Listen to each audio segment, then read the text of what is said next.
임 박사님이 과거에 계실 때 비해다 이게 많이 좀 좋아졌어요. 그때도 고생을 많이 하셨지만 저 때보다 좋아졌다 그러면 안 되시죠. 방송에서. 그래.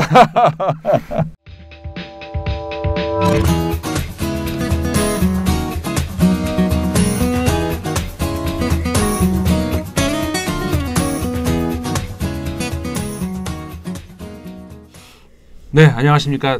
인문결 TV 임상훈입니다. 오늘은 저희가 한 달에 한 번씩 준비하고 있죠. 월간 결의 있는 만남 코너를 준비해봤는데요. 사실 한 달에 한 번씩 우리가 이제 준비를 하고 있습니다만은 최근에 워낙 우리 모두 알고 있는 코로나19로 인한 사회적인 어떤 위기감 그리고 사회적 거리두기, 사실 사회적 거리두기라는 표현보다는 저는 물리적 거리두기라는 표현이 더 적절하지 않을까 싶은데, 왜냐하면 사회적 관계는 소셜 미디어, SNS 이런 속에서도 우리가 어떻게 보면 요즘 세상에서 더 연대하고 그래야 되지 않은가 싶어서 사회적으로 거리를 두면 안 되겠죠. 물리적인 거리를 둬야 되는 건데, 어쨌든 그러다 보니까 이제 만남, 이 모임 같은 것들도 많이 취소가 되고, 사실 그래서 저희 인문결 연구소도 좀 그 재택근무, 그다음에 웬만하면은 그 초대 손님도 이제 덜 모시고 이제 그렇게 유지를 하다 보니까 3월에는 우리가 월간 결의 있는 만남을 건너뛰었습니다. 그래서 4월 들어서 이제 또 귀하신 손님 한 분을 모셨는데요. 오늘 소개해드릴 분은 어떻게 보면은 제 직장 상사이기도 하고요. 저의 고용인이라고 할 수도 있는데, 저를 잘 아시는 분 같은 경우에는 제 앞에도 꼭 꼬리표처럼 이제 달고 다니는 월간 그 르몽드 디플로마티크 편집위원이다 뭐 이렇게 많이들 소개도 하고 그러는데, 월간 르몽드 디플로마티크의 편집인 겸 발행인, 한마디로 말하자면 주인이죠. 성일권 대표님을 모셨습니다. 어서 오세요. 네, 반갑습니다. 뭐 건강은 괜찮으시죠? 네, 괜찮습니다. 그 워낙 부지런하신 분이고요. 저는 그 좀 다른 거는 제가 이제 성일권 대표님하고 이렇게 저를 비교를 해봤을 때 다른 건 외모나 이런 건 제가 안 꿀리는데, 부지런하신 건 제가 도저히 못 따라가겠어요. 제가 같이 일을 하다 보면은 어떻게 이렇게 24시간을 도대체 어떻게 쪼개서 쓰시는 건지, 어떻게 이렇게 부지런하세요? 건강하신 거예요? 아니면 노력형이세요? 요즘에 영끌이라는 말이 있잖아요. 영끌, 영혼까지 끌어모아서 영끌. 그런 것처럼 이제 르몽드 디플로마티크가 창간된 지 12년 됐잖아요. 12년. 네, 그래서 요즘에 또 경기도 좋지 않고, 또 경기가 안 좋으면 가장 먼저 끊는 게 신문 잡지거든요. 네. 그래서 그러한 것 때문에 우선 밤에 잠자기가 힘들고, 또 잠이 안 오면 또 뭔가 해야 되고 결국에는 또 뭐 르몽드 디플로마티크와 관련된 또 글도 읽게 되고, 또 어떻게 다음 호를 준비할까 이래저래 하다 보면 24시간이 부족할 수밖에 없죠. 그러니까 대표로서의 책임감, 네. 이게 이제 크게 이렇게 하신다. 그러면은 제가 첫 질문으로 그걸 드릴게요. 르몽드 디플로마티크, 우리 시청자분들을 위해서 간단하게 이게 어떤 매체입니까? 르몽드 디플로마티크라는 매체가 어떤 매체라고? 제가 르몽드 디플로마티크를 4호를 들고 왔어요. 네, 4호로. 네. 생김새는 이렇게 생겼죠. 이게 제가 꼭 르몽드 디플로마티크에 있어서가 아니고, 왜냐하면 저는 그 전부터 느꼈거든요. 굉장히 세련됐어요. 그런가요? 네, 이게 월간으로, 그리고 또 우리 보통 월간지 하면 이렇게 책처럼 옆으로 이렇게 나오는데 이건 신문처럼 이렇게 있단 말이죠. 네. 근데 이런 판형을 베를리너 판형이라고 그래요. 네. 그래서 전통적으로 르몽드가 이런 판형을 계속 만들고 있고, 일간지 르몽드도. 그렇죠. 예. 르몽드 디플로마티크는 이제 르몽드에서 별도로 독립한 이제 자회사인데 51% 르몽드가 지분을 갖고 있어요. 나머지 49%는 이제 여기 기자들, 또 르몽드 디플로마티크에 후원하는 독자분들, 이런 분들이 갖고 있는데, 계속해서 이 판형을 유지를 해왔던 거죠. 이게 지금 프랑스에서 1954년 창간된 건데, 계속해서 이 판형을 고수하고, 그래서 저희들도 2008년 10월호가 첫 호인데 그 이후부터 계속 이런 판형을 이 판형을 유지하다 보니까 좀 지나고 나서 중앙일보가 이 판형으로 바꾼 것 같아요. 르몽드 디플로마틱을 따라서? 그래서 그건 잘 모르겠습니다. 근데 여하튼 그래서 이 판형이 그 이후에 중앙일보도 이 판형으로 바꾸고 또 많은 대학교의 학부들이 네. 이 판형으로 지금 가고 있죠. 네.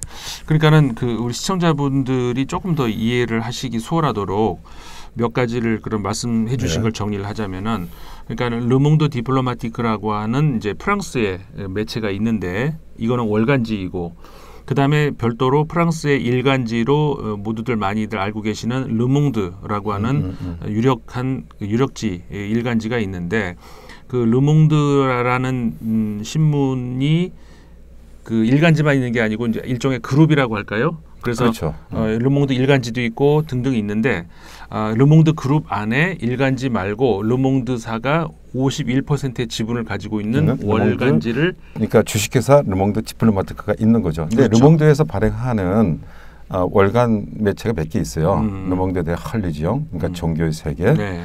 또 뭐 그뿐만 아니라 또 뭐 이스토와 역사, 또 어떤 영적인 네.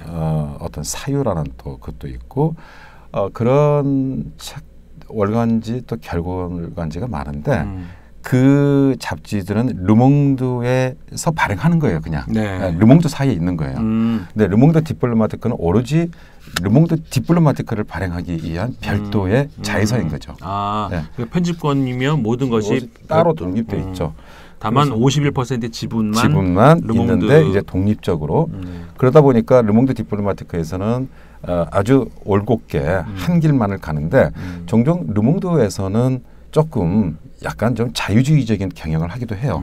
예를 들면 무가지 시장에도 들어가기도 하고 네. 또 때로는 뭐 어떻든 간에 좀 신자유주의적인 또 그런 정책을 옹호하기도 하고 예를 들면 민영화라든가 규제 완화라든가 예. 근데 르몽드 디플로마티크는 그러한 르몽드 그러니까 모 회사이긴 하지만 네. 르몽드의 그런 이중적인 태도에 대해서 아주 집중적으로 비판하기도 하죠. 네. 때로는 이렇게 르몽드 디플로마티크를 읽다 보면 르몽드 디플로마티크에서 르몽드를 막 비판하는 게 있어요. 네. 근데 한국에서는 있을 수 없는 일이죠. 그렇죠. 예. 그러니까는 이 대목이 잘 이해가 안 가시는 분이 계실 수 있는데, 그러니까는 지분은 51%를 르몽드가 가지고 있기 때문에 사실상 우리나라식으로 생각을 하자면은 굉장한 영향력을 발휘할 수 있는데. 프랑스 같은 경우에는 이제 편집권이라든가 이런 건 절대로 건드릴 수가 없는 것이고. 왜냐하면 또 한 가지는 이 어떤 규정에 의해서 르몽드 디플로마티크 발행인이나 편집장, 기자를 르몽드 디플로마티크 자체에서 뽑아요. 거기는 이제 독자들의 이제 이 지분을 갖고 있는 독자들, 네. 예. 이분들의 영향이 발언권이 엄청 세죠. 그러니까 르몽드하고는 아무 상관없는 거죠. 네, 그러니까는 편집의 어떤 저 방향이라든가 이런 것들은 르몽드지하고는 많이 다르고 이제 참고 삼아서 프랑스에서 르몽드 일간지로서 르몽드라고 그러면은 전통적으로는 조금 그래도 중도 좌파 성향이 있는 매체였는데 요즘에는 최근 들어와서 조금 중도 우파 쪽으로 가고 그렇죠. 있죠. 최근 들어와 가지고 신자유주의의 영향을 너무 심하게 이제 많이 그렇죠. 사실 뭐 신문도 팔아야 근데 유지가 이제 되니까. 우리가 보편성 같은 걸 얘기하다 보면 네. 우리가 유니버셜리즘 같은 게 있잖아요. 네. 근데 보면은 르몽드는 역시 프랑스의 어떤 국가 네. 테두리에서 글들이 나가요. 프랑스라는 국가 테두리. 국가를 벗어나기가 근데 어렵다. 르몽드 디플로마티크는 거기에 비하면 어떤 초국경적인 그런 아젠다를 가지고 해요. 네. 그러니까 르몽드 디플로마티크는 지금 현재 우리가 항상 이게 표 앞부분에 쓰여 있는데 뭐 전 세계 20개 언어 37개 국제판. 그러니까 국제판이 많다는 것은 또 전 세계 언어로 다 나간다는 것은 그만큼 이 보편주의적인 내용을 네. 담고 있다는 거죠. 그래서 여기에 뭐 환경, 여성 이런 것도 있지만 국제 정치라든가 네. 프랑스의 국익과 관련된 그런 내용 있잖아요. 근데 네. 절대 여기에서는 그런 국가주의적인 그런 내용을 담고 있지 않다는 거죠. 좀 인류 보편적인 내용을. 그러나 르몽드 같은 경우에는 그렇지 않죠. 네. 프랑스 국가의 테두리 내에서 때로는 우리 국가가 이런 예를 국가 경쟁력이 떨어진다든가 프랑스가 다른 나라에 비해서 또 어떠한 부분이 부족하다든가 이러면은 정부를 상대로 해서 이렇게 할 수 있는 그런 어떤 국가주의적인 경향이 있는데 네. 르몽드 디플로마티크는 그런 내용을 철저히 배제를 하죠. 그러니까 이제 일단 두 가지가 여기서 차이점이 보여요. 첫 번째는 일단 그 범위라고 할까요? 차원에서 르몽드라고 하는 신문은 물론 국제적인 영향력이 있지만 어쨌든 프랑스라고 하는 테두리 안에서 프랑스의 일간지 이런 성격으로 규정이 된다면 르몽드 디플로마티크는 그 프랑스라는 테두리를 넘어서서 이름 자체가 디플로마티크 이게 영어식으로 하면 디플로마틱이니까 그 전 세계에 벌어지고 있는 다양한 국제 질서상에서의 문제 이런 것들을 다룬다는 그런 범위 차원에서 이제 차이점이 하나가 있고 그다음에 두 번째로 이게 보도 성향이라고 할까요? 이 차원에서 르몽드 일간지는 조금 지금 중도 혹은 중도 우파 성향을 띠는 어떤 그 뭐라고 할까요? 세파에 많이 좀 제 개인적인 좀 용어로 따지면 좀 찌들은 이런 경향을 보이는데 꿋꿋하게 르몽드 디플로마티크는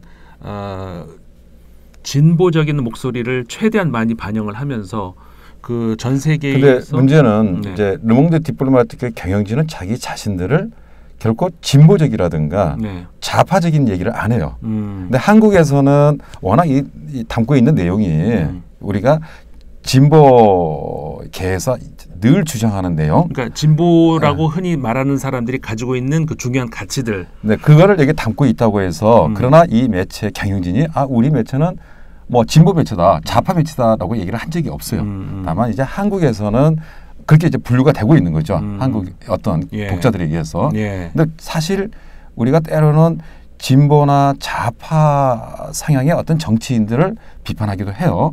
왜냐하면은 제기를 가지 않는다는 거죠. 그러니까 대부분 이 사람들은 뭐 자유주의적 좌파 또 뭡니까? 진영 논리 하잖아요. 항상 무슨적 이렇게 레토릭을 하잖아요. 근데 그런 거를 비판하는 거죠. 본질이 중요하다는 거죠. 그러니까 진영 논리로서의 좌파가 아니고 어떤 그 좌파 우파 이런 가치를 넘어서는 예를 들자면 국제 질서 속에서 우리는 보통 국제 관계학 어떤 국제 정치 이런 거를 얘기할 때 세계 강대국들의 전 세계 패권주의 이런 데 초점을 맞춰가지고 이제 많이 하는데 르몽드 디플로마틱 같은 경우에는 그 뒤에 이면에 숨어 있는 신자유주의 혹은 제국주의적인 모략 이런 것들을 좀 더 한번 뒤집어 본다든가. 그렇죠. 이게 르몽드 디플로마티크에 대해서 물어봐요. 디플로마티크가 무슨 뜻이냐고.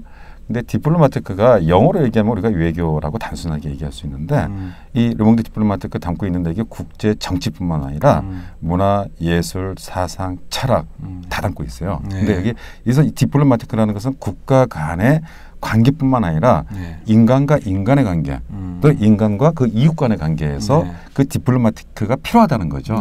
그래서 이거를 어떤 종합적인 총체적인 차원에서 어떤 인간 본질 이제 이런 것을 추구한다고 생각을 해요. 공동체 정신이라든가. 그러니까 르몽드 디플로마티크라고 얘기를 하면은 이거를 우리말로 그대로 번역을 하자면은 르몽드가 세 개고 디플로마티크가 흔히들 외교 이렇게 번역을 하는데 그럼 국제 외교 관계 이런 것들을 주로 다루나라고 생각하기 쉬운데 그렇게 해석하기보다는 여기서 디플로마티크라고 하는 것은 아까 말씀하신 것처럼 어떤 관계 그러니까 다시 말하면 결국은 외교를 다루는 그런다기보다는 국제 관계 그리고 그 강자들 간의 패권 속에서의 국제 관계가 아니고 다양한 넓은 의미에서 그래서 내용이 문화, 예술, 사회 이런 사상적인 어떤 흐름 이런 걸 많이 담고 있잖아요. 그래서 근데 그 또 필자들 같은 경우도 보면은 물론 르몽드 디플로마티크에 소속돼 있는 기자들이 쓰는 글도 많지만 그 이외에 전 세계의 소위 우리가 말하는 석학 또는 무슨 뭐 정치인들이 쓰는 경우도 있고 심지어는 대통령까지 기고문 많이 내고 그러니까 필진으로 따지고 보면은 굉장히 화려한 필진들이 포진돼 있어요. 그렇죠. 이 기자 수로는 많지가 않아요. 르몽드 디플로마티크 본사 기자가 한 10여 명 되는데 이분들이 자기 글도 쓰면서 각각 담당이 있어요. 그러니까 저 같은 경우는 이제 동아시아 한국 담당이 마틴 빌라르예요. 그래서 뭐 며칠 전에 저한테 이메일 와가지고 코로나 한국 같은 경우는 어떻게 되냐라고 물어요. 그래서 글 한번 좀 쓰지. 그래서 지난 주말에 너무 열심히 쓰는 바람에 제가 허리가 좀 그랬는데 그래서 그분들은 각 지역별로 이렇게 맡고 있어요. 그래서 대부분 이제 어떤 필진들 또 여러 가지 이런 것을 늘 이렇게 이 체크를 하죠. 이 글은 누구한테 맡기면 좋을까? 또 이 어떤 상황이 어떤지 때로는 저한테 어떤 이 영어 잘하는 또 불어 잘하는 뭐 누굴 소개도 해달라고 그래요. 그러면 직접 또 이메일을 보내서 또 질문하기도 하고 그것 때문에 한국 필진들이 또 프랑스 르몽드 디플로마트에 쓰기도 하고 대단히 이게 촘촘하게 짜여 있다고 봐야 돼요. 이 네트워크가.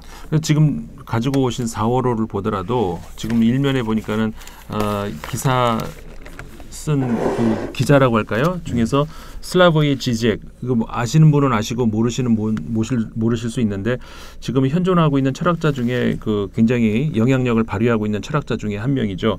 지젝이 바로 이 코로나와 관련한 글을 하나 썼어요. 네. 우리 모두는 코로나호에 함께 타고 있다 이런 기고문을 하나 냈는데. 뿐만 아니라 이제 그 촘스키 미국의 유명한 그 언어학자인 노암 촘스키도 글을 쓰고 또 누굽니까 그 볼리비아 대통령이었던가요? 최근에도 한번 글을 썼고 그렇죠. 등등 이제 그런 분들이 굉장히 글을 많이 쓰면서 뭐라고 할까요? 좀 아까 우리 외관상으로도 고급지다 얘기했지만 이 글 내용 그다음에 그 어떤 그 짜여진 이런 것들이 굉장히 고급지다 이런 좋은 평가도 있는데 한 가지 질문 드리고 싶은 것이 반면에 르몽드 디플로마티크를 읽는 분들 중에서 이게 좀 너무 어렵다. 이 저널이라고 그러니까 신문이라고 하는 것이 좀 읽기 쉽고 많은 사람들이 좀 이렇게 읽을 수 있는 그런 게 되는데 이건 굉장히 지식인들만을 어떤 위한 신문이냐. 좀 난해하다 그런 이야기가 있는데 그거에 대해서는 어떻게? 그런 얘기가 많죠. 그래서 종종 이제 르몽드 디플로마티크라는 얘기를 듣고 구독 신청을 하신 분 중에 뭐 정작 신문을 받아보고 이 잡지를 받아보고 나서 다시 취소를 이렇게 하는 경우가 있어요. 전화해가지고 그래서 왜 이렇게 어렵냐 못 보겠다라고 하는데 그런 경우는 제가 답변드리기가 참 난해해요. 그런 경우는 어쩔 수 없이 좀 어렵습니다. 그래서 주위에 읽기 모임도 있고 그래서 읽고 같이 토론하는 이제 이런 모임도 있고 또 이게 단순히 이게 소비하는 매체가 아니라 이거 읽을 때 밑줄을 쳐가면서 읽어야 된다. 밑줄을 쳐서 밑줄 치면서 읽는 신문이다. 그리고 모르는 거 있으면 사전 찾아보고 그리고 하루에 한 꼭지만 읽도록 해라. 왜냐하면 이게 기사가 돼서 한 30꼭지 되거든요. 월간이니까. 그래서 한 달 내내 읽어도 다 읽기 힘든. 그래서 그렇게 하고 그다음에 정작 모르는 거 있으면 발행인인 저한테 전화를 해라. 제가 아는 데까지는 설명해 드리겠다. 그렇게 하고 그래도 이해하기 힘들면 일단 끊고 좀 내부에 좀 이 뭡니까 공부 내공을 쌓고 나서 그때 보셔도 늦지 않다라고 그렇게 얘기를 하죠. 사실 제가 이제 과거에 편집장을 맡았던 때 있지 않습니까? 그때 제가 이제 생각하기에 제일 좀 뭐라고 할까요? 그 중점을 뒀던 부분이 이 가독성을 조금만 높이자라고 하는 걸 제가 많이 좀 중점을 뒀었어요. 그래서 이제 많은 분들이 읽기에 편안한 어떤 그런 문체라든가 그리고 문체뿐만이 아니라 그 같은 단어를 쓰더라도 좀 쉬운 단어로 바꿔본다든가 이런 쪽으로 좀 생각을 제가 많이 고민했던 기억이 나는데 그런 것들을 감안하고 어쨌든 그렇다 하더라도 어쨌든 이 과거의 스피노자가 이제 그런 이야기를 한번 했었죠. 이제 과거의 철학자 그 모든 귀한 것은 쉽게 구하기가 어렵다. 그러니까 쉽게 우리가 구할 수 있는 것들, 쉽게 이해가는 것들, 쉽게 먹을 수 있는 것들, 그러니까 입에 착착 달라붙는 그런 것들은 사실 건강에 좋은 음식이 별로 않죠. 좋지가 않아요. 그 은은하면서 씹을수록 오래가는 이런 거라든가 이런 것들이 깊은 맛 이런 것들이 몸에 좋은 경우가 많은데 글도 사실은 그냥 눈에 확확 들어오고 쉽고 그런 것만이 꼭 좋은 글은 아니다. 그렇죠. 그러니까 요즘에 그래서 이 문해력이라는 말 있잖아요. 단순히 독해력이 아니라 그래서 독해력이라는 것은 뭐 그냥 오토매틱하게 할 수 있지만 그래서 우리 일간지 신문 보면은 10분 만에 다 보잖아요. 보고 나서 기억에 남는 게 없잖아요. 그렇죠. 바로 휴지통에 들어가는데 그러니까 르몽드 디플로마티크의 경우에는 한 몇 편씩 읽어야 돼요. 그다음 그래야만 이제 또 이해가 되고. 근데 우리 독서 시장의 가장 큰 문제는 책들이 너무 쉽다는 거예요. 너무 쉽고 거의 AI가 읽어줘도 그냥 이해될 만한. 그러다 보니까 요즘에 AI가 신문 읽어주잖아요. 그렇죠. 어디 인터넷 사이트 보면은 그냥 말로 해주잖아요. 그리고 요즘에 그 신문 방송 저널리즘에서 이제 이야기 나눈 것 중에 하나가 앞으로는 신문이 없어진다. 그러니까 기자라는 직업이 없어진다. AI가 모든 저 기사까지 작성까지 다 한다. 작성까지 하고 또 읽어주기도 하고 편지 읽어주잖아요. 그런 이야기가 나오는데 네. 거기에 비하면 그렇죠. 르몽드 디플로마티크는 AI가 작성할 수 없는 기사들이 작성할 수도 없고 읽어줄 수도 없고 왜냐하면 읽다 보면은 모르는 단어 또 문장이 비비 꼬이고 막 그런 게 많거든요. 근데 이런 것들이 익숙해져야 이제 대학원이나 또는 박사 또는 다른 어떤 논문 좀 더 어려운 책을 볼 수 있는 거죠. 근데 이런 것이 훈련이 안 된 상태에서 이걸 보면 대단히 어렵고 또 여기서 훈련이 안 되다 보면은 계속해서 그냥 소비하는 매체를 그러니까 서점에 가면 제가 안타까운 게 과거에 좀 책들이 어렵다고 생각하는 책 있잖아요. 고전 같은 거 요즘에 책 안 팔려요. 왜냐하면 이 이름은 많이 듣고 알고 있는데 이게 안 읽혀지는 거야. 본인 스스로가 문해력이 안 되는 거예요. 그러니까 뭐 박사들 교수님도 마찬가지예요. 너무 쉬운 책만 보다 보니까 그러니까 르몽드 디플로마티크는 지금도 어렵지만 앞으로도 계속 계속 어려워지겠죠. 다만 번역의 질에 있어서는 과거보다는 많이 좋아졌어요. 많이 좋아지고 역자들하고 계속 단톡방에다가 토론도 하고 이거 번역할 때는 어떤 단어를 쓸까 뭐 이런 거 이 문장은 어떨까. 그런데 아직도 뭐 좀 미진한 부분은 있는데 우리 임 박사님이 과거에 계실 때 비해서 이게 많이 좀 좋아졌어요. 그때도 고생을 많이 하셨지만 저 때보다 좋아졌다 그러면 안 되시죠. 방송에서. 그래. 뭐 그때도 좋아졌지만은 이제 그래서 늘 제가 고민하는 부분이 그래요. 어떻게 하면 대중성 있게 그러면서도 또 품격 있게. 네.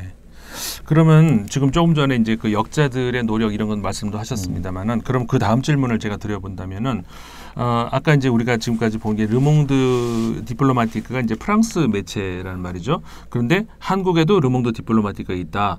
그러면은 한국에 있는 제가 좀 처음에 이제 소개해드릴 때 대표님이라고 소개를 해드렸어요. 그러면 르몽드 디플로마티크 한국판의 대표님이란 이야기인데 프랑스 르몽드 디플로마티크하고 한국 르몽드 디플로마티크 무슨 관계 있다고 말씀하실 수 있을까요? 그래서 좀 협력 관계이지 않을까요? 네.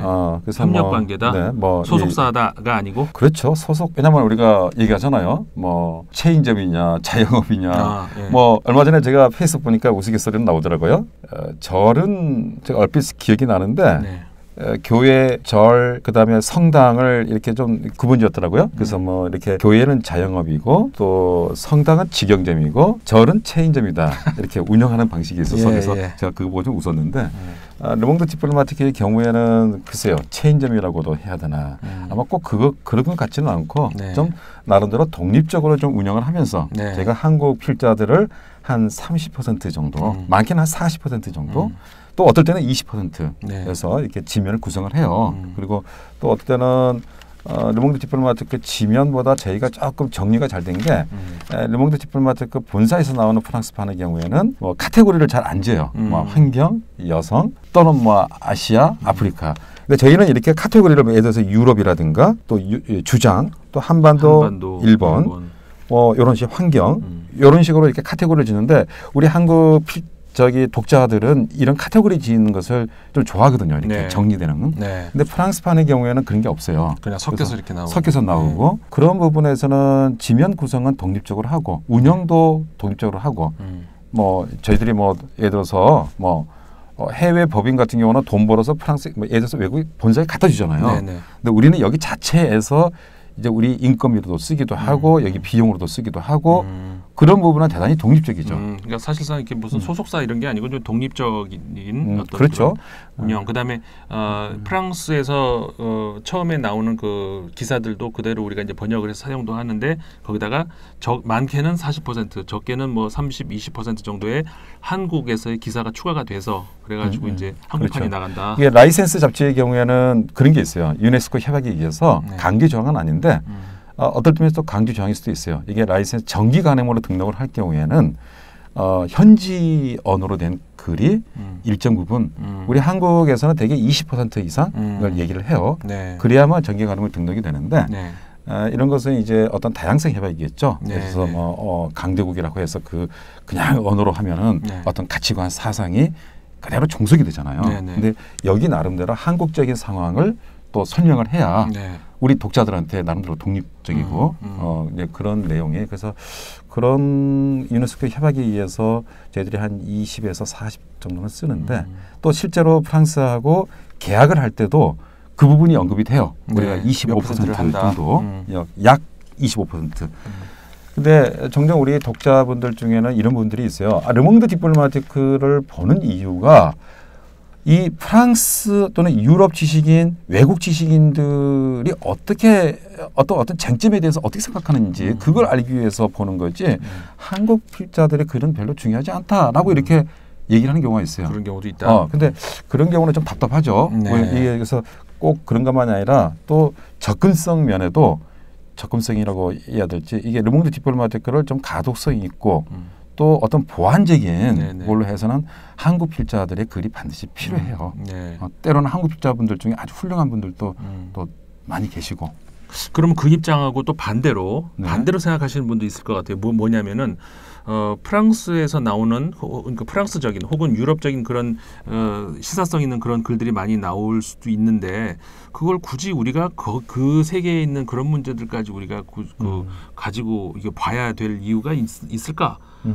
그런 질문을 하신다면 거기에 대해서는 어떻게? 그 아직 뭐 우리가 이 코스모폴리탄이라는 게 있잖아요. 네. 근데 우리 이 일간지를 보면 국제면이 한 개면 또는 두 개면이에요. 한국의 경우. 그렇죠. 네. 가까운 이 일본 아사히마만 해도 보통 한 8개면, 네. 10개면이 국제면인데 네. 우리의 대표적인 뭐 신문 있잖아요. 주류 언론. 네네. 이런 언론에 보면은 국제면이 기껏 한 개면 또는 두 개면 또 광고가 들어오면은 또 그것마저도 없어지고 그러다 보니까 우리가 우물안의 개구리라는 생각이 들어요. 그러다 보니까 우리 가까이 있는 이웃 나라에 대해서 우리가 잘 몰라요. 뭐 시진핑 아베 같은 경우는 뭐 워낙 언론에서 많이 또 TV에서 많이 나오기 때문에 누군지 알지만 태국 뭐 예를 들면 인도네시아, 말레이시아, 필리핀 뭐 네팔, 인도 다 아시아잖아요. 근데 그들에 대해서 우리가 아는 게 뭐가 있어요? 어떻게 보면은 유럽 사람들보다 더 모르더라고요. 그렇죠. 우리가 아시아 사람들을 얼마나 알고 있는가. 그렇죠. 프랑스 사람들이 아시아 사람들 얼마나 알고 있는가 비교해 보면은 우리가 더 몰라요. 그러니까 우리가 몸은 아시아인데 맞아요. 근데 실제 정신 상태는 그러지 않은 거예요. 네네. 그냥 정신 상태 우리 한국 그다음에 아시아를 건너뛰어서 그렇죠. 유럽, 미국이란 말이에요. 그렇죠. 그러면 우리의 이게 에드워드 사이드가 얘기하는 오리엔탈리즘 그 자체 복잡한 거예요. 에드워드 사이드. 네, 그렇죠. 근데 이러한 것들이 그래서 우리 르몽드 디플로마티크가 갖고 있는 어떤 가치라든가 이런 것 지향하는 가치라든가 것은 그런 거죠. 좀 더 코스모폴리탄 사회에서 좀 이렇게 우리 말고 또 우리뿐만 아니라 어떤 세계 속에서 우리는 누구인지 또 우리는 또 어디를 지향되는 건지 근데 이런 걸 한번 여기서 한번 고민해 보자는 거죠. 그리고 이제 초반에 말씀하신 것처럼 이게 프랑스에서 발행됐다고 해서 이제 프랑스적 사고를 보여주는 건 신문이 전혀 아니기 때문에 그렇죠.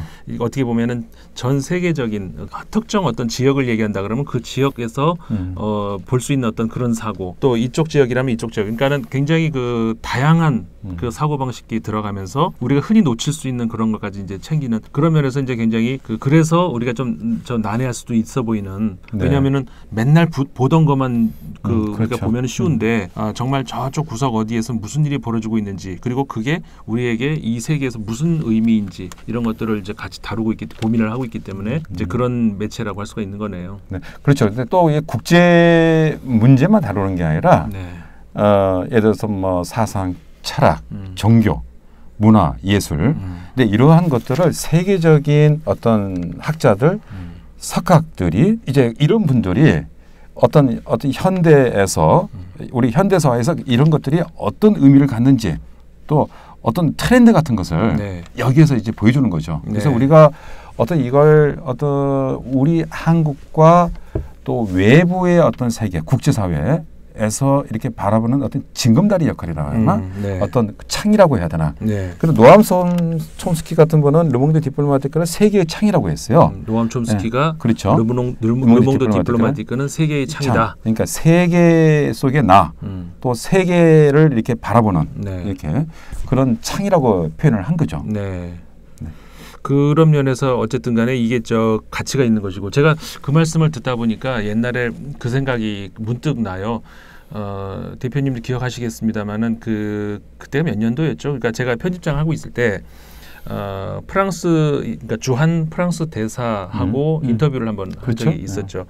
그때 이제 대사관에 이제 가서 대표님하고 저하고 저 대사 그리고 대사 통역관 이렇게 인터뷰를 하면서 그때 이제 프랑스 대사가 그런 얘기를 했던 기억이 나요. 물론 르몽드 디플로마티크가 우리 프랑스 왜냐하면 대사 입장이니까는 프랑스 정부를 대변하니까 르몽드 디플로마티크가 우리 프랑스 정부를 하고 몇몇의 문제에 있어서 의견을 같이 하고 있지는 않지만 이렇게 얘기하면서 했던 기억이 나는데 그러니까는 프랑스에서 발행된 신문이라고 해서 프랑스적 사고를 꼭 반영하는 게 아니고 굉장히 뭐라고 할까요? 글로벌적인 그렇죠. 프랑스의 정계, 재계 임대에서 좀 불편한 내용이 많죠. 이거 그렇죠. 여기서 좀 다루지 않기를 바라는 이게 불편한 내용이 프랑스 정부가 좀 불편해할 수 있는 많이 담고 있죠. 많이 나오죠. 그리고 그 말씀하시니까 또 하나 생각나는데 한국의 정부 그리고 한국의 대기업에서도 좀 껄끄러운 좀 다루지 말았으면 하는 그런 기사들을 다루는 경우들도 과감하게 다루시는 경우는 많이 있는데 그건 우리 독자의 힘이죠. 한 가지 생각이 나는 게 그때 대표님이 많은 깊은 고민을 하셨던 게 하나 있었어요. 깊이 고민 안 한 것 같은데. 그래요? 바로 결정하셨나요? 삼성 관련해 가지고 그러니까 기사의 원래 기사는 프랑스에서 나온 기사였었죠. 네, 마틴 빌라레가 쓴 거죠. 마틴 빌라 기자가 썼는데 삼성 그룹에 대해서 굉장히 신랄한 비판을 가하는 그런 기사가 있었어요. 그때가 2013년 8월호였던 것 같아요. 그것까지 기억하시네요. 그렇죠. 기억이 나죠. 근데 그거를 이제 내면서 그리고 일면 톱으로 이렇게 뽑으려고 하셨단 말이에요. 그럼 당연히 이게 좀 주저를 하실 수도 있죠. 왜냐하면은 그렇게 됐을 경우 뭐 아시는 분 다 아시잖아요. 그렇게 되면은 우리나라 신문의 어떤 큰 광고의 큰 부분이 대기업에서의 협찬 이런 것들이 있는데 당연히 이렇게 되면 삼성 광고는 우리가 그냥 앞으로 건너뛰어야 되는 그런 상황이 사실은 그때 삼성 광고 거의 없었어요. 그러니까는 그런 고민이 있었음에도 불구하고 그때 하셨던 말씀이 그거였었어요. 우리는 독자를 믿고 간다. 그렇죠. 그 말씀에 제가 살짝 존경할 뻔했었는데 진짜 그랬어요. 네. 실제로 이제 그렇게 말씀하셨어요. 독자를 믿고 간다. 그래가지고 그 기사를 일면 톱으로 우리도 이제 뽑았고. 그때가 제목이 저는 그 제목 기억이 나요. 삼성 공포의 제국이라고.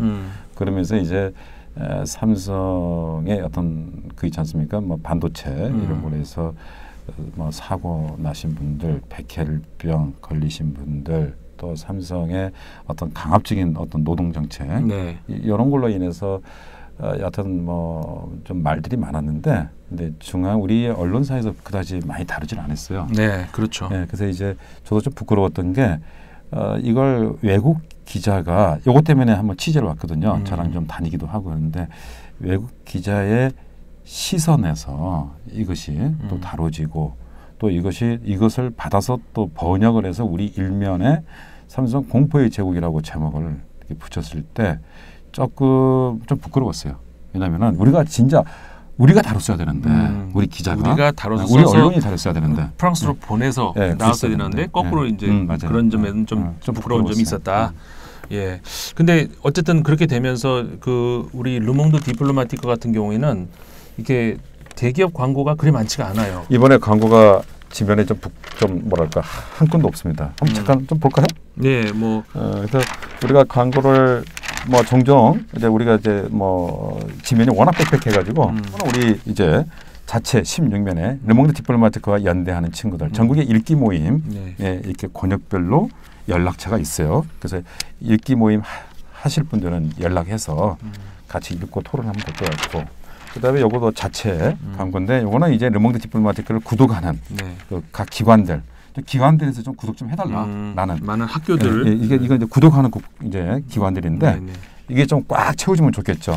이렇게 하고 이것도 이제 우리가 책을 낸 광고, 책, 뭐 영화 관련 요즘에 영화에 제가 꽂혀가지고 영화 관련 책들 많이 내고 있습니다. 그리고 이건 마지막에 저희에서 책을 낸 책 광고. 그래서 이 얘기도 제가 좀 이따가 잠깐 해드릴 건데, 그러니까 지금 보면 광고 얘기를 잠깐 했습니다만은 이 전면을 보면서 내용 굉장히 좋고 보니까 이 종이 질도 굉장히 좋고 마치 제가 모른다는 듯이 얘기합니다. 그리고 이제 세련됐는데 이게 광고가 없이 이게 운영이 될까? 물론 광고가 전혀 없지는 않고 간혹 대기업 광고도 있긴 있습니다만은 보통 일반 신문사 같은 경우에 보면 일간지 같은 경우에는 거의 절반이 그 광고만 빼도 좀 부피가 줄어들 텐데 이만큼 무슨 책 오듯이 왔는데 보면 그 절반이 광고고 이런 경우가 많이 있단 말이에요. 근데 광고가 현실적으로 광고의 도움 없이 이게 괜찮습니까? 사실 좀 쉽지 않죠. 쉽지 않고 이제 다행스러운 것은 저희가 12년 이제 돼가면서 그리고 이제 몇몇 또 광고 특히 뭐 은행, 신한은행이나 하나은행 또 몇몇 또 기업들에서 광고를 또 주기적으로 또 많지는 않지만 네. 또 주기도 해요. 그 기사와 상관없이 어떤 이미지 광고. 네. 그렇지만은 저희가 아무래도 우리가 이제 어떤 자본으로부터 독립, 또 국가 권력으로부터 독립 이런 것 때문에 이런 것을 지향하다 보니까 광고를 주면 좋지만 그렇다고 해서 광고를 달라고 할 수는 없잖아요. 뭐 어떤 뭐 진보 매체는 광고 안 준다고 해서 광고주한테 이게 언론 탄압이라고 얘기하지만 우리는 그렇게 되면 뭐 늘 탄압받는 거죠. 그래서 그렇기보다는 우리 어떤 매체를 좋아하시는 독자분들 이분들이 더 소중하죠. 한 분 한 분들이 이렇게 구독을 해주고 또 자본으로부터의 독립, 권력으로부터의 독립 이거를 유지하기 위해서 때로는 광고가 들어오지 않는 것도 감수를 해야 된다. 제 생각엔 뭐 그렇습니다. 그리고 다행스러운 것은 여태까지는 괜찮았어요. 여태까지는 이제 독자분들이 뭐 3년 독자, 5년 독자 이제 이런 분들이 또 구독을 해주시고 독자의 힘으로 친구분들이 또 구독을 하고 오늘만 해도 뭐 저한테 구독하겠다고 문자로 제 지인들이 또 이렇게 하기도 하고. 구독하려면 어떻게 하면 돼요? 구독하는 간단하죠. 그냥 777-2004 또는 우리 르몽드 디플로마티크 그냥 뭐 네이버에 르몽드 디플로마티크 치고 홈페이지에서 그냥 그렇죠. 클릭하면 됩니다. 바보 같은 질문이었네. 네, 이건 찾아보면 다 나오는 간단한 거고. 그러면은 여기서 이 질문 하나만 드려보고 싶은데 그 전 세계에 아까 몇 개국의 우리 신문이 39개 나라 이제 한 37개 나라 37개국에서 20개의 언어로 네. 이렇게 나가는데 그 나가는 그 전 세계의 르몽드 디플로마티크 중에서 온라인으로만 나가는 나라들도 꽤 있단 말이에요. 그러니까 종이 그렇죠. 신문이 아닌 컴퓨터나 뭐 태블릿 PC 같은 이런 걸로만 볼 수 있는 그런 신문으로 사실상 그 주간지 중에서도 저는 그 굉장히 충격적이었던 것이 최근 일은 아닙니다만 미국의 뉴스위크가 그 온라인으로 종이 신문을 접고 온라인으로 돌아섰잖아요. 굉장히 충격이었는데 저한테는 그런 나라들이 많이 있는데 이 르몽드 디플로마티크 한국판은 계속해서 이제 종이 신문도 계속해서 물론 인터넷으로도 볼 수 있지만 종이 신문을 고수하신단 말이에요. 어떤 그 나름대로 어떤 특별한 이유 혹은 뭐 어떤 철학이 있으신가요? 뭐 철학까지는 아니고요. 일단은 뭐 종이 신문 이게 이 촉감이 좋잖아요. 촉감이 좋고 또 비용적인 측면에서도 그다지 글쎄 현재로서는 그 부담이 될 정도는 아니에요. 될 정도는 아니고 또 역시 상징성. 상징보다도 이 종이를 또 좋아하시는 독자분들이 그렇죠. 많이 계세요. 네. 네, 인터넷보다는. 그렇죠. 아무래도 르몽드 디플로마티크 그 독자분들은 이렇게 발행되고 잉크 냄새가 풀풀 나고 또 촉감 있고. 저는 프랑스에서 유명한 일화인데 그 일간지 르몽드 맞아요. 같은 경우에 제가 이제 프랑스에서 공부했을 때 그 제 은사님이 지금은 돌아가셨습니다만 그 은사님이 이제 학생 때 그 또 은사가 또 있을 거 아닙니까? 그 은사 중에서 프랑스에 유명한 이제 언어학자가 있어서 에밀 벤베니스트라고는 언어학자인데, 근데 그분이 그 이제 나이가 많이 드신 다음에 병원에 입원해 계셨어요. 그럼 제자들이 이제 찾아가 보고 이제 그런단 말이죠. 근데 항상 그분이 저녁에 이제 딱 르몽드 신문이 나올 때가 되면은 그 신문을 받아서 이렇게 침대에서 그러니까 병상에서 이렇게 읽고 이렇게 이게 이제 항상 습관이 돼 있다는 거예요. 근데 아이러니하죠. 그 벤베니스트 그 세계적인 역사에 남을 언어학자가 마지막에 그 실어증을 걸리셨어요. 그 실어증이 걸렸는데, 그러니까 사실상 우리가 이제 놓고 보면은 실어증 걸리신 분이 신문을 이렇게 읽기에는 좀 그렇죠. 근데 계속 이거 들고 있어요. 습관. 그래가지고 그 저의 은사님이 장 갸니병이라는 분인데 그분도 이제 유명한 언어학자죠. 근데 그분이 한 번은 신문을 거꾸로 들었대요. 그랬더니 거꾸로 들고 이렇게 보시더라고요. 그러니까는 사실은 실제 읽는 건 아니죠. 그렇죠. 평생 수십 년에 걸친 그 이제 체화된 거죠. 그렇죠. 이렇게. 이 종이를 딱 잡고 딱 펼쳐 들었을 때, 그 다음에 프랑스 사람들이 또 그 흔히 그 저녁 시간에 그 많이 보는 풍경이 그렇죠. 베레모의 한쪽에 르몽드, 그다음에 바게트 들고 이렇게 하면서 걸어가는 거, 이게 문화잖아요. 근데 그 사람들은 이제 르몽드가 이제 석간이고 또 그 보통 한 4시나 뭐 이렇게 시내는 한 1시쯤 들어오지만 네. 조금 이제 외곽진 데는 한 4시, 5시쯤 신문이 들어와요. 네. 그는 이제 가판대에서 우리는 다 배달받지만 네. 이제 프랑스 그렇죠. 사람들은 가판에 사잖아요. 그렇죠. 돈 이렇게 주고. 하나씩 사오고. 그래서 이제 막 바게트 하나 들고. 저도 그런 기억이 있습니다. 그 문화잖아요, 이게. 네. 그러니까는 그게 어떻게 보면은 그 신문의 내용도 물론이지만 그 신문을 잡았을 때 전 책도 똑같다고 생각하거든요. 맞아요. 이게 간혹 어떤 분들은 이렇게 생각하실 수 있어요. 야, 이거는 겉멋 아니야, 이렇게 생각하실 수 있는데, 제가 다른 예를 한번 드려드릴게요. 만약에 내용만 가지고 무슨 그 글을 본다면은 시집 같은 거는 다 없어져야 돼요. 맞아요. 왜? 시집 같은 경우에 보시면은 여백이 훨씬 많아요. 글씨는 요만큼밖에 없는데 전부 여백이에요. 그러면 내용만 갖고 하자면 시집 같은 책은 나오면 안 되는 거죠. 그걸 이렇게 좀 요약을 하면 불과 A4 용지 몇 장이면 될 걸 갖다가 왜 이게 책으로 만드냐 이거죠. 그러니까는 이게 그 시집 같은 것들을 보더라도 우리가 이제 어떤 지식을 얻는 어떤 그런 매체로서의 책, 신문 이런 것들은 우리가 그것을 뭐 하나의 그 예술 작품 대하듯이, 예술 작품도 마찬가지 경제적 논리로 따지자면 그게 무슨 값어치가 있습니까? 예술 작품, 하나의 인간의 어떤 뭐라 장인이 만들어 놓은 어떤 작품을 대하듯이 만드는 어떤 그런 측면도 있더라는 것이죠. 그런 차원에서 저는 사실 제가 나름 생각하고 있는 그 종이 신문의 가치를 이렇게 생각하고 있었는데, 한번 대표님 생각을 여쭤본 거예요. 예, 저도 꼭 100% 공감합니다. 그래서 항상 이걸 제작을 하면서 이걸 일종의 그 수제 그렇죠. 신문, 수제 잡지 이렇게 생각하고 있는데, 우리가 같은 햄버거라도 수제 햄버거는 좀 비싸잖아요. 예. 이런 또는 좋은 또 고급이잖아요. 수제 예, 신문. 수제 또 수제 구두, 뭐 수제 모든 럭셔리한 명품은 수제부터 시작했어요. 수제부터. 네. 그래서 저희가 르몽드 디플로마티크가 사실 보면 대단히 정성 들여서 이게 원고를 받아서 또 편집도 하고 뭐 이렇게 쭉 하지만은 저희들이 인쇄소가 윤전기로 찍지 않아요. 그래서 윤전기로 찍지 예를 들어 중앙일보나 한겨레 중앙은 신문 용지잖아요. 네네. 그래서 이 40g짜리 네네. 이런 거 얇은 그러면서 두껍잖아요. 그래서 이걸 순식간에 뭐 1시간에 뭐 몇십만 부를 탁 찍잖아요. 네. 그래서 물론 이제 뭐 파지도 나오긴 하지만, 그러니까 저희는 그렇게 내기 힘들어요. 그래서 얼마 전에 중앙일보 인쇄소에서 한번 연락이 왔어요. 그분들이 찾아왔어요. 네. 자기들이 이거 찍고 싶다는 거죠. 근데 이제 우리 이렇게 종이를 보고 힘든다는 거예요. 왜냐하면 요거는 인쇄소 있잖아요. 저기에서 거의 옵셋으로 저기 찍는 듯한. 네. 그래서 정성 들여 찍는 거예요. 그렇게 되면 이게 안 되는 거죠. 이 종이에 이게 저 한 70g, 80g짜리인데 네. 종이에 무게가 다 있어요. 그다음에 또 그뿐만 아니라 저희들이 찍고 이것도 말려야 돼요. 예를 들어서 오늘 원고를 마감한다. 그러면 내일 이게 필름으로 이렇게 떠가지고 그다음에 이제 색 그 조정을 하고 네. 내일 아침부터 이제 뭐 한 서너 시간에 걸쳐서 찍고 네. 그다음에 이걸 또 말려요. 그다음에 또 재단을 하고 네네. 그다음에 이걸 다 해서 봉투에 일일이 집어넣고 이제 이러한 모든 과정들이 어떤 수작업으로 이루어지기 때문에 마감하고 나서 신문이 독자들은 그로부터 한 8일, 7일 후에 받아요. 어떨 때는 한 10일 후에.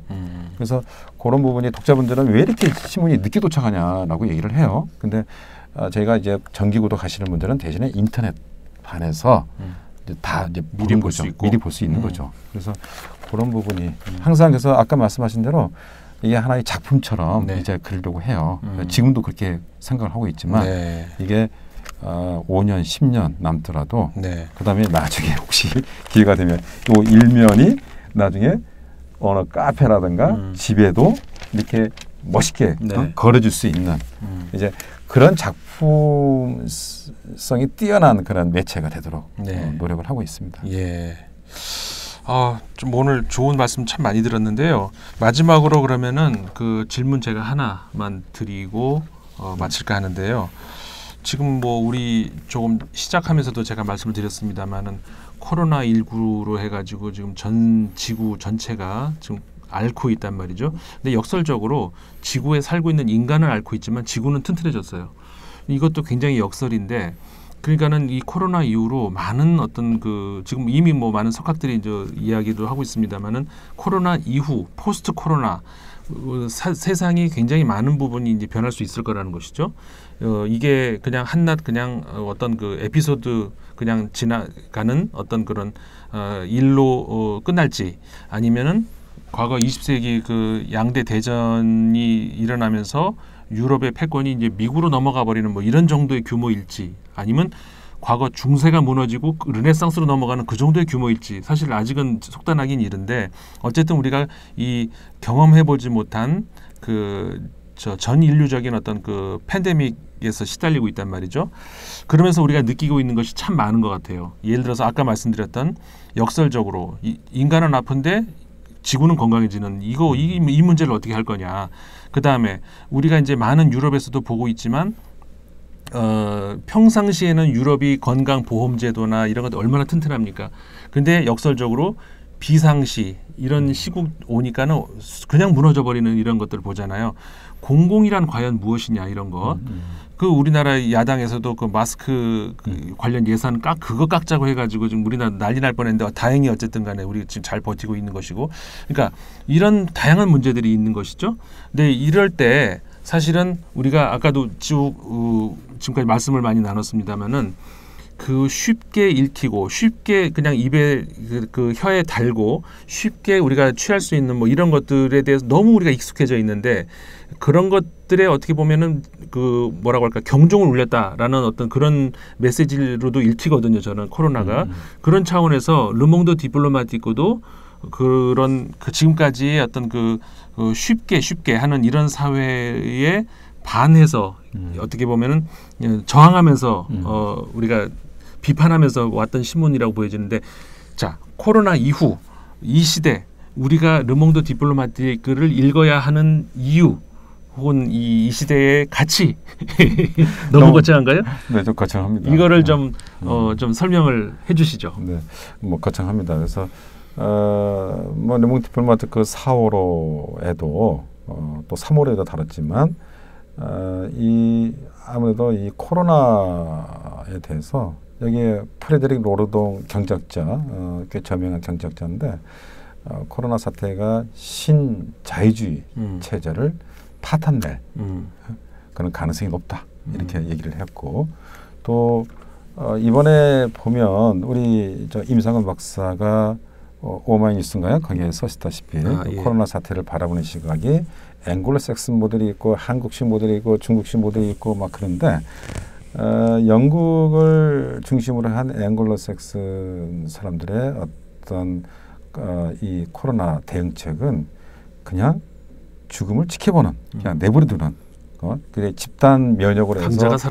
자연적으로 강자가 살아남는. 그래서 보리스 존슨인가요? 네. 그 사람은 뭐 한 50만 명이 죽는 것을 예상을 하면서 가족이 그렇죠? 슬픔을 당한 그렇죠? 그걸 지켜볼 준비가 해야 된다. 제목이 사랑하는 이들의 죽음을 우리가 지켜봐야 할 준비를 해야 된다라는. 네. 여하튼 이게 어떤 신자유주의적인 가치관이거든요. 이런 코로나 같은 전염병에 대해서도 이렇게 생각하는 사람들이 그동안 지구를 얼마나 망가뜨렸습니까? 말아먹었다. 그렇죠. 뭐 환경, 뭐 마구 해치고 또 전쟁, 또 강자의 논리로 네. 뭐 모든 걸 다 움켜쥐려고 하는 이러한 가치관들이 우리 한국 사회에서도 많이 들어왔잖아요. 네. 사실은 뭐 결혼식 보면은 보여주기식 결혼식 많잖아요. 네. 막 어마어마하고 하객들 막 특히 정치인들, 경제인들 들어와 또 장례식장도 보여주기식 장례잖아요. 예, 그렇죠. 미니멀리즘하고 거리가 멀잖아요. 네, 근데 네. 지금은 이로 인해서 이제 그렇지 않다는 거죠. 우리의 삶을 한번 되돌아보는 거죠. 많이 사람들 막 끌어모으고 막 베팅하고 이러는 게 아니라 네. 좀 한번 좀 되돌아보는 거죠. 우리의 만남에 대해서도 한번 되돌아보고, 아까 사회적 거리두기가 아니라 물리적 거리두기에 대해서도 내가 무조건 정치인이 아닌 마당에 네. 뭐 이렇게 바쁘게 많이 미팅을 많이 가고 혼자 있는 시간도 중요한 거예요. 이 가족과 같이 있는 시간도 네. 중요하고.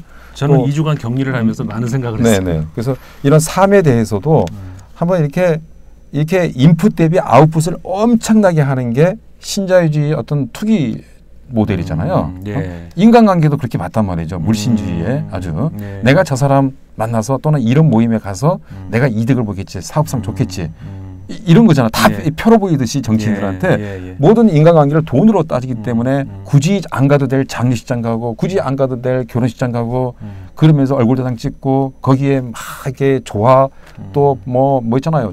뭐 꽃 보내고 예. 다 이러한 것들이 어떤 의미에서는 어떤 신자유주의적인 그런 모델이거든요. 생활 속에. 그래서 앞으로는 좀 미니멀리즘적인 이런 어떤 아나키즘적인 그런 그래서 르몽드 디플로마티크가 여태까지 지향했던 것이 사실은 그 오래된 미래라는 책 있잖아요. 네. 우리가 잊고 있었던 우리 어떤 그런 삶, 네.